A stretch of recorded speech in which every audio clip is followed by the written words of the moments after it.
Kaliningrad থেকে Vladivostok পর্যন্ত বিশাল এক রাজ্য রাশিয়া। এই দেশে দীর্ঘদিন ধরে চলা যুদ্ধ আর পশ্চিমা নিষেধাজ্ঞা সত্ত্বেও যুদ্ধের জন্য কিংবা অন্য কোনো কাজে পুতিনের টাকার মেশিন বরাবরই চলছিল নির্বিচারে। কিন্তু হঠাৎ কোথায় যেন ছন্দপতন হয়েছে। কি ঘটছে আসলে? পুতিনের অর্থনৈতিক সাম্রাজ্য কি ধসে পড়ছে? গত বছরের শেষ দিক থেকে রাশিয়ার বার্ষিক প্রবৃদ্ধি প্রায় 5% থেকে শূন্যের কাছাকাছি নেমে এসেছে। গোল্ডম্যান স্যাশের উচ্চ গতির সূচক বলছে রাশিয়ার অর্থনৈতিক ইঞ্জিন যেন আচমকাই স্তব্ধ হয়ে যাচ্ছে। আর দেশটির উন্নয়ন ব্যাংক ভিইবি বলছে মাসিক প্রবৃদ্ধির হারেও দেখা যাচ্ছে একই ভয়াবহ চিত্র।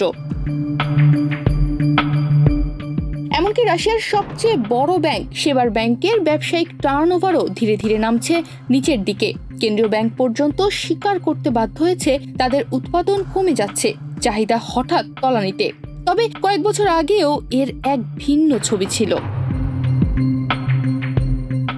2022 সালে ইউক্রেনে পূর্ণমাত্রার আগ্রাসনের পর বিশ্লেষকরা ভেবেছিলেন রাশিয়ার জিডিপি 15% পর্যন্ত সংকুচিত হবে, কিন্তু বাস্তবে ঠিক তেমন একটা কিছু ঘটেনি। রাশিয়ার জিডিপি কমেছিল মাত্র 1.4%, কিন্তু পরের বছরই আবার রাশিয়া ঘুরে দাঁড়ায়। 2023 সালে 4.1% আর 2024 সালে 4.3% প্রবৃদ্ধি অর্জন করে রাশিয়া। শুধু তাই নয়, ভোক্তা আস্থা পৌঁছেছিল রেকর্ড উচ্চতায়। সবাই ভেবেছিল হয়তো ডোনাল্ড ট্রাম্প যদি আবার প্রেসিডেন্ট হন, পুতিনের জন্য খুলে যাবে আরো সুযোগের দরজা। তবে হঠাৎ বদলে গেল সবকিছু। কিন্তু কি বদলেছে? সবাই বলছে পুতিনের পতন হয়েছে, কিন্তু কেন এই পতন ঘটল? এর 3টি বড় কারণ রয়েছে।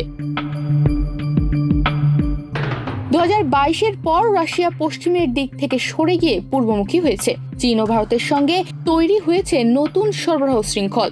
শুধু অস্ত্রগুলি নয়, বিশাল বিনিয়োগ হয়েছে নতুন বাণিজ্যিক পরিকাঠামো গড়তেও। 2024 সালের মাঝামাঝি সময় স্থায়ী মূলধন বিনিয়োগ 2021 সালের তুলনায় বেড়েছে 23%।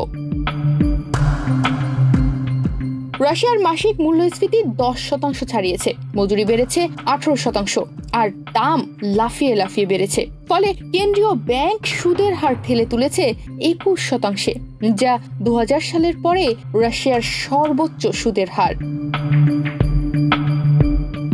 বিশ্বব্যাপী বাণিজ্য যুদ্ধের উত্তাপ, তেলের দাম পতন এবং চীনের দুর্বল প্রবৃদ্ধি রাশিয়ার উপর পড়েছে সরাসরি প্রভাব। আইএমএফ 2025 সালে চীনের প্রবৃদ্ধির পূর্বাভাস কমিয়ে দিয়েছে 4%। তেলের দাম কমতেই রাশিয়ার পুঁজিবাজারে নেমে এসেছে ধস। তেল কোম্পানিগুলো হারিয়েছে তাদের মূলধনের 1/4। সরকারের আয়ও কমেছে। মার্চ মাসে রাশিয়ার তেল গ্যাস কর আদায় কমেছে 17%। সম্প্রতি 22 এপ্রিল রয়টার্স থেকে জানা যায়, এবছর রাশিয়া তেল ও গ্যাস বিক্রিতে বিশাল পতনের মুখোমুখি হয়েছে। ডোনাল্ড ট্রাম্প পুতিনের প্রতি যত সদয়ই হন না কেন, বৈশ্বিক বাণিজ্য যুদ্ধ পুতিনের অর্থনীতিতে ছুরির মতো আঘাত এনেছে। তাহলে প্রশ্ন থেকেই যায়, পুতিনের সেই অবিরাম ঘুরতে থাকা টাকার মেশিন কি সত্যিই থেমে যাচ্ছে? তনিমা রহমান, বাংলাদেশ প্রতিদিন।